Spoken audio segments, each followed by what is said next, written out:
Welcome to Lessons from a Podcaster, a show where we interview podcasters from all around the world and ask them to share their tips, insights, stories, and everything you need to know to grow your own podcast. This show is brought to you by PodSqueeze, the essential tool for any podcaster that wants to take their show to the next level. Let's get started with our host, Tiago.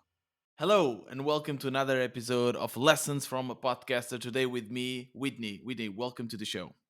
Thank you for having me. It's definitely my pleasure. And you have a checklist every time you start interviewing someone, right? What is that? Yes. It's the first time I've heard about it. So Really? I'm interested about it. Let me know, what is this checklist?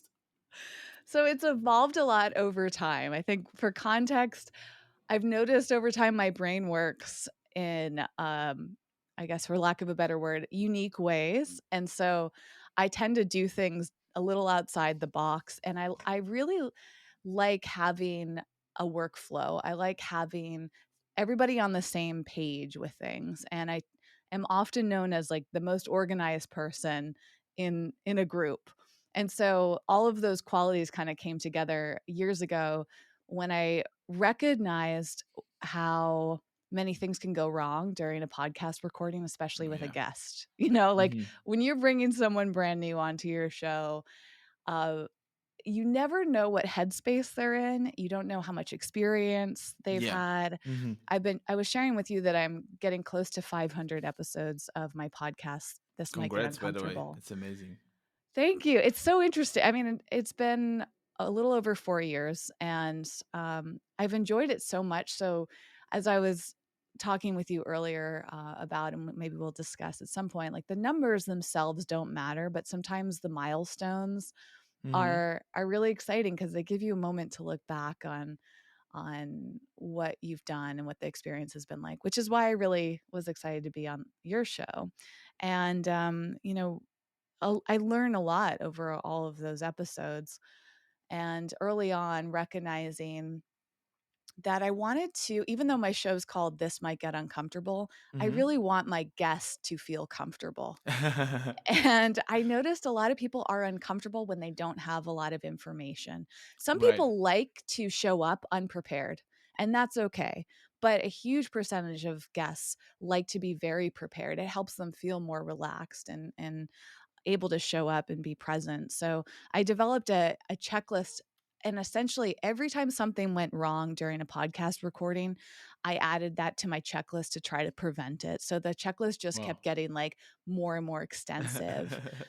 And it also evolved backwards in some ways, where at one point it was so complex, guests actually felt like intimidated by the checklist. And so I It's the had to opposite cut it effect. back and say, okay, maybe this is a little too complex and let me simplify it so that nobody's getting overwhelmed. So Mhm. it's been a journey, but essentially I've developed like all the major questions that somebody would ask me as a guest coming on my show, Mhm. all the tech challenges we might run into, and I walk them through it and give them context for what the experience is going to be like and how to set everything up so that they Yeah. look and sound their best. That's really important. For Mm. me, I'm blessed because I'm interviewing podcasters in this show at Yeah. least. So But you everyone would is be more. surprised. You would be surprised. Do have a lot of podcasters on my show too. Hmm. And one thing I've learned about podcasters is not everybody does things the same. Oh yeah, In fact, actually, definitely, it's very rare that I meet a podcaster who does something similar to another podcaster I know, because totally, there's so yeah. many platforms, there's so many different types of tech, there's so many different styles of podcasting. So I'll have podcasters show up and some. I've learned not to assume that they will do things the way that I do things on my show. So Hmm. I kind of treat everyone equally and ask them questions as we go along to make sure Hmm. we can get on the same Totally. page. Yeah, and I think this is already a really good first lesson, which is your guest. If in the podcast someone is interviewing other, they need to feel comfortable, right? I think Mhm. that's definitely crucial. And for your show, this might get uncomfortable.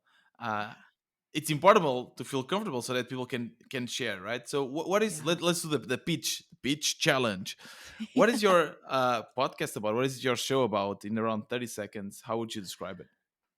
I'm so glad I knew you were gonna ask me this question ahead of time, because even though I've been doing my show for so relatively a long time, I struggle with this every time someone asks. Most of the time, actually, I'll just say it's about mental health. And I'll start there and wait and see if somebody asks a follow-up question. Most Hmm. people, that's enough information for them. But if they ask more, I'll usually share that my show is about exploring all different types of life experiences, lessons, challenges, and really taking a raw, unfiltered approach to it through conversations. And I don't look at it as interviews. I really think about it as sitting down and talking with someone Hmm. about their life. It's a very interesting, very important topic, but Mm, can be, I guess, as an interviewer, it can be hard, right? To mm, get deep, know what to ask, like what boundaries not to cross as mhm. well. What have Luckily, you with the learned? title, Mhm. of my show, I think a lot of people are They come willing to come prepared. on my show because they're Hmm. actually very interested in getting uncomfortable. I think Hmm. it's like It's like a giving free somebody therapy. permission. Yeah, for them, or also like an opportunity to talk about things that Hmm. maybe they won't be asked normally. Hmm. And it my show, I tend to record for about an hour each episode, and I will schedule 90 minutes to 2 hours with a guest, because the more time somebody has, the more they start to peel back the layers and reveal, and Right. that's where the juiciest parts come from. Hmm. How do you prepare such a conversation, such an interview? I don't prepare. I think if I do any sort of preparation, it is being very present and listening. Listening Hmm. skills have been the most important element of my show in particular, because when you really listen to somebody and you listen to understand them versus waiting for your chance to talk and ask the next question, that's where you can ask the best questions. So Right. instead of writing out questions, I just sit there and listen to somebody, and then when they're done speaking, take a pause and ask them the next thing based on that. Versus Right. if I had prepared it too much, I I would be kind of making a lot of assumptions, and I wouldn't be able to direct the conversation in an organic way. It would Hmm. feel very planned. And I took that approach because years ago, when I was considering starting a podcast, I was listening to a lot of podcasts, and I noticed I didn't like the podcasts that felt too planned, that felt too formulaic, because I, as a listener, would learn the formula and it would start to feel a little repetitive for me. Right. Some people really like that. They like that structure. I just Hmm. don't as a listener. The shows I really enjoyed were those that felt really intimate, that I Yeah. had like something special that I couldn't get anywhere else. Like Hmm. that if I went and searched for somebody online, I would only find the responses they gave in that podcast, not responses that they've said over and over again in every Yeah. interview. And how do you create that atmosphere that allows someone to share and be vulnerable in your show, in your podcast? I think a lot of it is showing up that way. It's kind of modeling. It's setting that Hmm. expectation. Like part of that checklist is like setting the groundwork. But I think it's also in the conversation with the guest beforehand. So when I'm booking a guest on the show, I try to be very upfront. I give them the opportunity, of course, they could go listen to episodes of the show and get a feel. But I've noticed even when people have never listened to my show and they come on as a guest, I think they're prepared for it to get uncomfortable, and they're just, like, in that space already, otherwise they probably wouldn't have said yes. Right. I was telling you before we started recording that I've had a few challenging, let's say, experiences with guests, and the most challenging, the most negative experience I had was a guest that came on who had been set up through his PR agent, and Mm. this person was doing a big press tour for a project they were working on. The PR agent was really rude to me and kind of trying to push me around, and like was didn't want my show to be as long as it was, and was like basically trying to be very controlling. Yeah. And it was a great lesson because I tried to be flexible. I think flexibility is important with guests. So I said, okay, I'd be willing to shorten the recording time for this guest because you're asking for it. I'll give it a try. And the guest showed up and they had no idea who I was. They didn't know anything about my Mm. show. They were expecting my show to be like a 15-minute long interview or something. Like th they were shocked when I told them about the format and everything, and it made it such a challenging recording experience Yeah. because they didn't have that context. And it was such a great lesson for me. I changed everything about my booking process after that experience. Mm. And I started insisting that somebody review these details before they come on the show because I don't want someone to come on if they're not a fit, right? Yeah. Like, I don't want just anybody on my show. I want them to want to be there and want to have those conversations. I don't want them to show up just because they see it as a PR opportunity. Hmm. How do you make sure that they understood what they were coming for? Because especially if you're So, speaking with a PR agent, right? They it's hard, right? mhm, I started making it harder because I realized my booking process was a little too easy. So, Mm. as I was sharing Okay. with you also before we started recording, I'm really into technology. This is how I found Pod Squeeze. I'm an early adopter. I love trying new things. I love experimenting. And I think in the beginning, I was probably oversimplifying it, doing kind of the basic guest booking flow. We're sending an email, inviting someone on, giving them a direct link to book with my calendar, not really Right. asking them too many questions or giving them a barrier to entry. It was just too open. Yeah. And that's where some of the challenges started. So from there, I evolved to creating a pretty advanced questionnaire in my booking calendar. I use Calendly. Hmm. And in Calendly, you can set a bunch of different questions. And I ask people things like what's their bio and et cetera, like details about them. But I also have them check off things like, first of all, I have legal permissions, like making sure they're giving me permission to distribute the podcast, the video versions of it, et cetera. Did you ever have But any problem with that? People that do like, hey, what did you distribute? Just no, to be but sure. But I've been fortunate to go through some podcast training programs that advised me to do that. So I figured it, legally speaking, I'm always trying to be very mindful. My Hmm. dad's a lawyer, so Okay. I guess I I understand I now. think that way. Yeah. Um, and that also gives someone pause, right? Like they have to stop and say, "Oh, what am I agreeing to here?" Yeah. Versus I But it think can in the also have past, the effect, sorry to interrupt, but yeah. I totally understand that that way you will filter, right? Like there'll be people that Mhm. will, if they only want to go there to show and showcase whatever they are selling, then they'll be like, okay, I don't have time for this. But Yes. it might also be if you want someone that is really busy but is really interesting, a really interesting person, they might be, oh, there's too many questions. Like Right. I don't have time or like mental space to answer all of this, right? Aren't you afraid that 100%. you'll miss I out on? I'm not afraid of missing out because I've fortunately never been in that position. I've had a couple guests that were really big for me. Hmm. There's 2 authors of books that I was just over the moon to have on my podcast. And it was not a barrier, even though these are very highly respected people with a lot going on, I'm sure. A complex booking process did not get in their way. Okay, good And to know. I think sometimes it's because they have an assistant.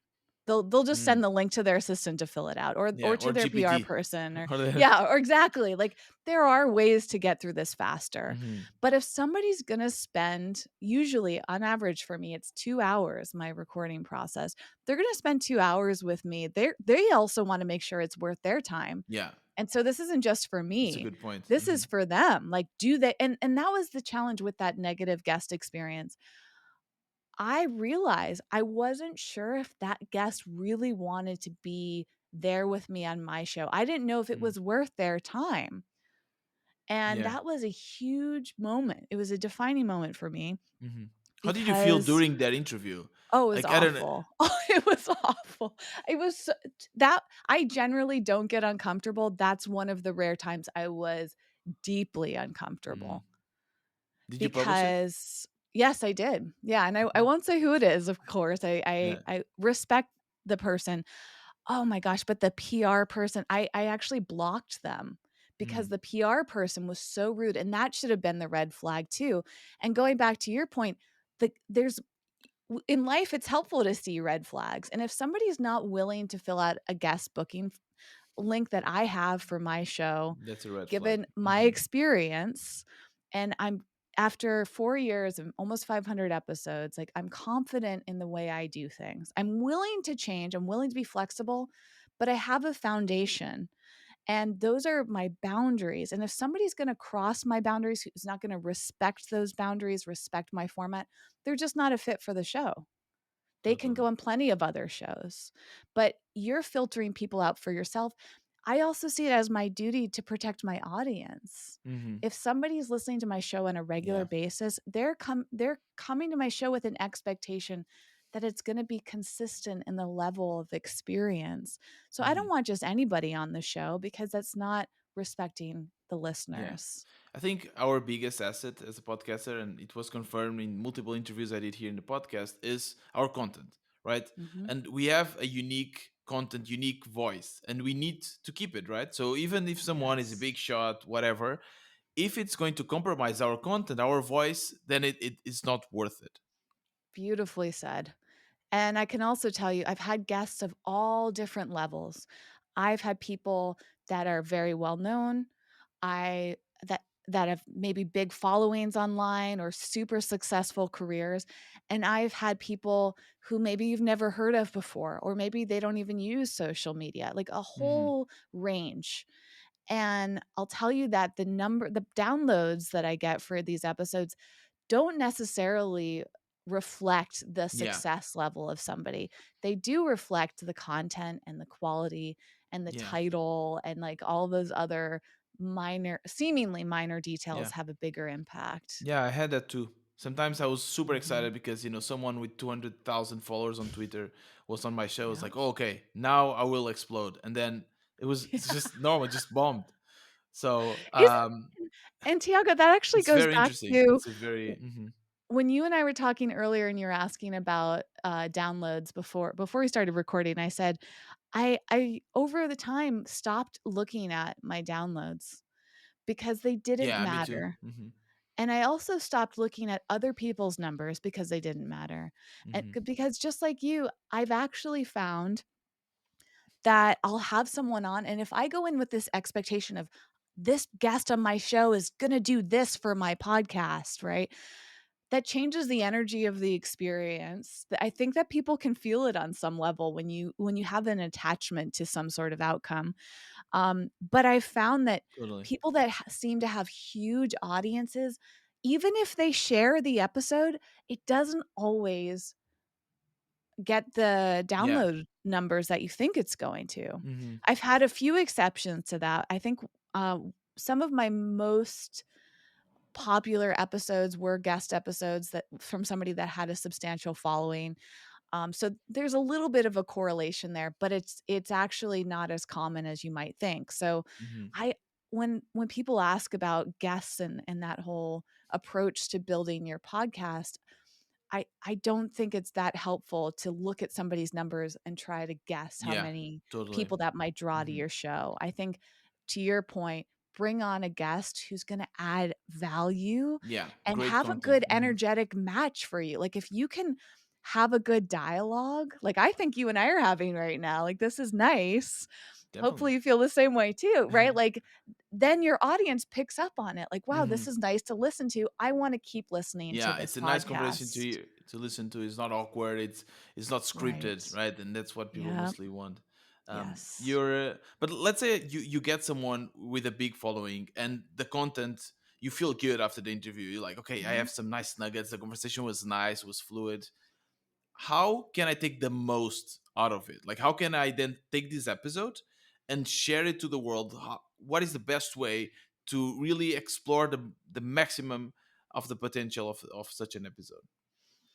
So I will say that this is a very tricky answer, and it is a constant work in progress. So a huge part of my background is in social media. That's where I got started in content creation, and I've been working on the digital marketing side for years, and then started studying podcasting and SEO and all these things. And it's really unpredictable. I think right now in early 2024, it's interesting. And especially we're in this time of AI, obviously, you know that. And I think AI is going to change a lot of this in some unique ways. Um, AI can save us a lot of time, it can Hmm. automate a lot of things. But I think that is going to make it extra tricky to promote a show. And I think that usually with marketing, it works best when you're doing something differently, not the same as everybody else. And I have noticed, for example, audiograms. I don't think audiograms, which are for those that don't know, most of your listeners are podcasters. They probably know this, but I'll share anyways. Yeah. An audiogram was like just the audio, but it's made to look like a video, and you can put captions Yes. and Hmm. wavelengths and whatever else you want on there. I haven't found that those are very effective to share on social media. And I think that's because social media algorithms, they will notice what the majority of people are posting, and they'll test it out. And if the majority is no longer working, they'll switch the algorithm around. Yeah. And now suddenly you have to pivot into something else. So for a while, short form video clips have become king, and now everybody's moved away. Well, not everybody. Most people have moved away from audiograms. They're recording video now. They're making these short clips. Well, I just heard a few days ago, as of early January 2024, that Instagram is now working best when you have long form content. So you have to shift the strategy again. Like instead of Yeah. a 15-second clip, maybe you need a 2-minute clip from your podcast that you share. So my recommendation when it comes to marketing, promoting anything, not just a podcast, is you either need to be very nimble and constantly changing things around, which is hard. It's hard to automate. Tools, I think, can help with that. But you have to be willing to pivot. And a lot of people get very burnt out and exhausted by pivoting. One of the things that I much prefer over all that is SEO. So search engine Yeah. optimization. Through my podcast training, I was encouraged to really focus on that. And so my favorite form of marketing and promotion is to do a long form blog post version of each episode. Okay. So converting that into an SEO optimized blog post allows search engines to more easily find your Hmm. podcast. Can you I use think AI? Do you use AI often to do those blog posts? I do, and this is part of what drew me to Pod Squeeze, is like looking at all these different ways to shift the workflow. Hmm. But it still requires a lot of hands-on work, Hmm. because right now I was just reading yesterday, I think, and which was January 11th, that because of AI, there's been a massive increase in, I think the term was quote fake news. I could be wrong Okay. about that, but essentially, like AI generated content has gone up like 1,000%, which sounds great, but can you trust it? And I think that just like social media algorithms are constantly changing, the search engine algorithms are changing, and we have to be very aware of what platforms like Google are prioritizing. So I'm actually very curious how you approach this as an AI tool, because you must have to constantly tweak the output, because if everybody's podcast blog post is the exact same formula, you're not going to rank Totally. well in Google. Totally. Most of our users, they don't just copy paste our results. They try Good. to use the Yeah. tuning box or to pod squeeze takes them depending on how strict you are, but or takes you to maybe let's say 85 to 95% of the Mhm. way, right? So some people, they have their specific voice and they want something very specific, so they maybe take pod squeeze to take some ideation or brainstorming. Yeah. And others, they're quite happy with the formula they got from pod squeeze and they just repurpose the content like that. It also really Right. depends on the audio content, the input you put. Mhm. For our goal is to give podcasters an edge. So like by using PodSqueeze, you'll save time, you'll get some nice ideas, you'll be able to create great content, or repurpose your content. And that's our approach. That's always what we're trying. We are not trying to replace humans. Mhm. Good. uh, And I don't think you we can, Yeah, right? I mean, I hopefully guess you could not. try, but Yeah. I think somebody might have mentioned this on one of your previous episodes, how for years there's been a trend of automation in any form of content, like Hmm. especially with blog posts. Like you can set it up so that every time you release a blog post, a social media post goes out with the title of your blog. Yeah. And that typically doesn't work. It doesn't resonate because it's very clear that it was automated. Yeah. And I think the more AI evolves, there's going to be more opportunities to put the humanity Hmm. into your content. So that's probably my biggest piece of advice, whether you're creating an episode or you're trying to market it. It's how can you put it in your voice, as you said? How can you add that human twist so that it's clear to the algorithm and it's clear to the human being on the other end that you are also human? Hmm. And maybe you're using AI to help with the workflow. Wonderful. But the AI is not replacing you. It Yeah, can't. totally, totally. I like also the tip you gave on SEO, which is Mm, definitely something that takes a while. It's a long term game. It's not like a short, right? yes, Like it shorts, they is. will give you a lot of views in, maybe if it's a good short, in an hour or two, it might be already trending, right? Yep. Whereas SEO might take months, Yeah. but it's Or much a more, year. Yeah. or a year, yeah, but it's much Yep. more passive, right? So I love that. Hmm. How can, like, what is the tips for someone to utilize SEO to get more listeners? Yeah. Well, it's interesting because I'm constantly studying this. And again, it's just like social media. There's so much to learn. There's so many strategies. I like to go through all the SEO basics. So, one of my favorite tools is Yoast SEO, which you can install onto Hmm. platforms like WordPress. And what it'll do for free is give you a checklist for every single blog post you put out. So let's say you record an episode, you can use Pod Squeeze. You can generate a transcript, you can generate an outline for a blog post, you can generate words for your blog post, however your workflow is, and you put that into your blog platform. If you use a tool like Yoast, then you can turn that on and it'll guide you through, like make sure you use a keyword in your title. Now, this is also really helpful for my current understanding of SEO for podcasting, which is a bit complex because each podcast platform has a different way of looking at your episode. So, the way that Apple does their SEO and search can be a quick a difference from Spotify or the some of the others. So again, you have to be a little bit nimble, but one important thing I learned is like the title of your show is the Mm. number one opportunity for SEO. So that's tricky if you don't want to change the name of your show. Like my show probably isn't great for SEO. How very few people are going to search for the word uncomfortable. Right. So I want to keep that title. I Mm. like the name of my show. So my next opportunity is in the title of my episodes. Episodes. Hmm. So actually, you can use PodSqueeze to write your episode titles, which can also be the same or slightly different from a blog post episode. So you kind of have two opportunities, or a blog post title. You can Right. like title your podcast one thing, and you could title your blog post another if you want to play around with the SEO opportunities. Generally, you just want to have a keyword that or key phrase that people are searching for.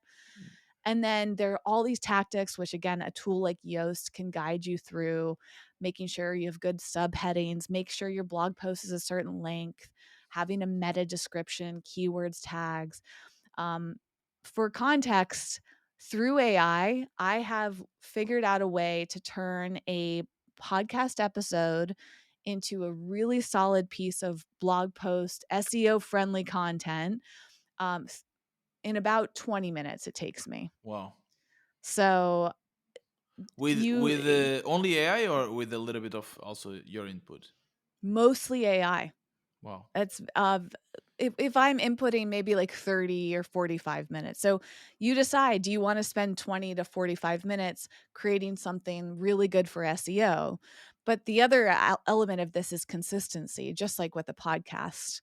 If you can release a podcast episode and a blog post once a week for a year, you're probably going to build some really great SEO for yourself. And I think that gives you a really solid opportunity because SEO can be very evergreen. People can be finding your content for years. You're not dependent on social media, which is constantly changing. That's where I like to invest my time right now. That's yeah. That's wow, a lot of information here. I think you just made a lot of podcasters really happy. And maybe um, you too, because it's very totally, yeah, synergistic, and right? it's Like, interesting. I've been interviewing, a lot of podcasters here, and there's always some consistency across every podcaster, and most of them, and I've said this before here in the podcast, they say that consistency is mhm. key. Yep. So that's definitely an advice that people should take. The Yeah. SEO one is really good. It's really advanced. I totally agree with that because I see the same not only for my podcast but as well for PodSqueeze. As a platform. Mhm. Consistency is key as well, which is cool. Now, I would love to ask you, um, as a kind of last question of this interview. Tell me about a memorable interview that you have done. Something that has kind of changed your life. Something really, either because it was insightful, fun, because it was hard to do. What was? Do you have any like memorable moment to share? Well, aside from that really negative Yeah. experience, which is unfortunately a memorable one for me, yeah, I mean, I was thinking about this ahead of time because I don't have a favorite episode, for Hmm. example. And I've often tried to narrow it down to one. And I often feel so much connection with the people that come on the show that it tends to be like the most recent episode, I think, is my favorite. Hmm. But I will Okay. say Okay. That's that there was one with this author, Tal Ben Shahar, I think is how you pronounce his name. Um, he writes books about happiness. And it was super memorable because his team pitched me. And I thought, wow, this is how I know I'm at a level with my podcast that is so fulfilling is when somebody you really admire and respect comes to you. And that experience was so amazing. But not only the opportunity brought to me, but the fact that he showed up and gave me his time that think is so yeah. valuable and spoke to me on such a depth and a presence. I just felt it was absolutely wonderful, and who doesn't want to talk about happiness? So it was Totally. just a wonderful experience. Do you recall what was the name of that episode or the number so that people can go and listen to it? Ah, gosh, I know. It wasn't that long ago. I could look it up. So part of my tech stack, I know you wanted to know about that too, is I use Airtable. That's how I've Oh, organized my show. And so I have essentially it's just a spreadsheet. And let's see, I can quickly find the episode there or the date at least. So this came out, it was episode 474. It came out in September 2023. And I think that the title, sometimes I change it, it's different from my Airtable listing, but it was something around happier living. okay. Happier Living Yeah. Yeah. 474. Yep. Um, cool. Whitney, as a last question, you let's say someone is starting their podcast now. Obviously they won't have your setup, right? Because you mentioned yourself that you are an early adopter and you have like a quite extensive setup. What would be the setup that you would recommend for someone starting their Mm. podcast right now? This is this is an answer I wish was a little bit easier.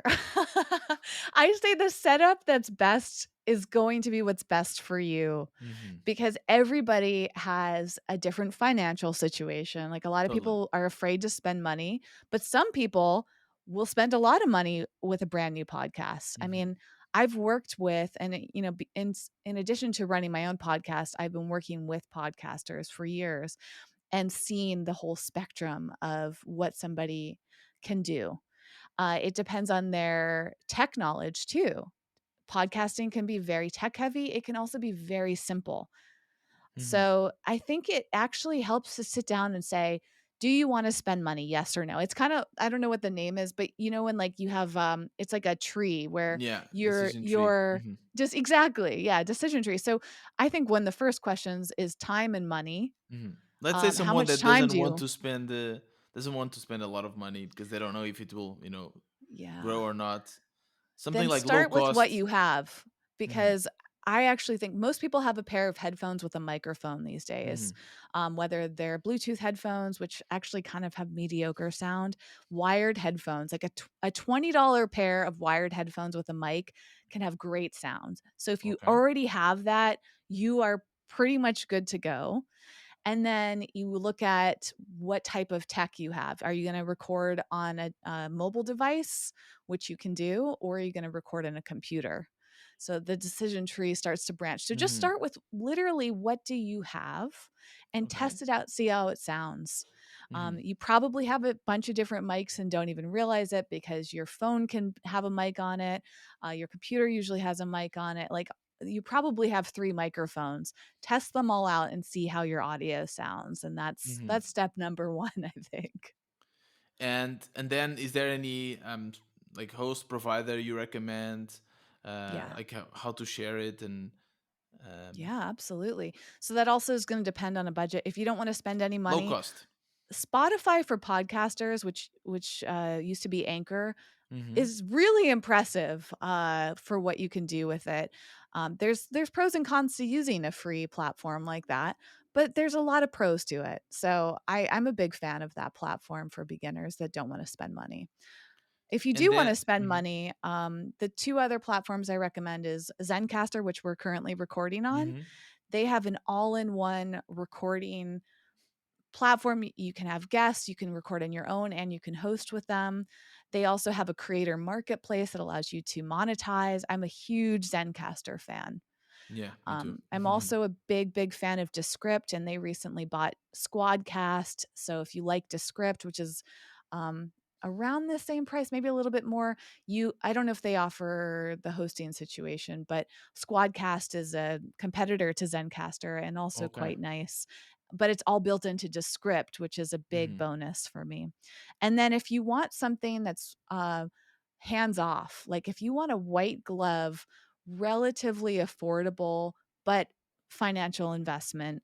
Podetize is a company I've been working with. They actually do my show, and they offer every single element, almost every element of podcasting that you could ask for. So you can literally record an episode, give it to them, and they will do everything from blogging your episode to making social assets to hosting to coaching. Like they're absolutely amazing. Oh. Yeah, for someone that is willing to spend a little bit more money, Hmm. that makes all sense because then it sends off and you don't need to do anything. Whitney, thank you Exactly. so And time is much. money. So if you don't Totally. have a lot of time, sometimes you got to spend the Yeah, money. thank you so much for sharing all of your Yeah, podcasting wisdom here with us. Where can we find you? Tell us the name of your podcast again and your socials. sure.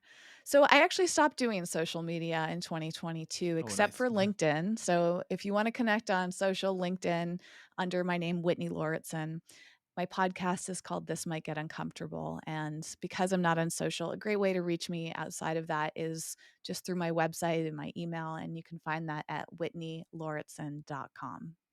Perfect. Everything will also be linked in the show notes of this episode. Thank you so much, Whitney. Thank you so much. This podcast is brought to you by PodSqueeze, an essential tool for podcasters that creates show notes, timestamps, clips, and more. Visit podsqueeze.com and use the code PODCASTER for 20% discount in the first 3 months. We release a new episode every Tuesday and Thursday. See you in the next episode of Lessons from a Podcaster.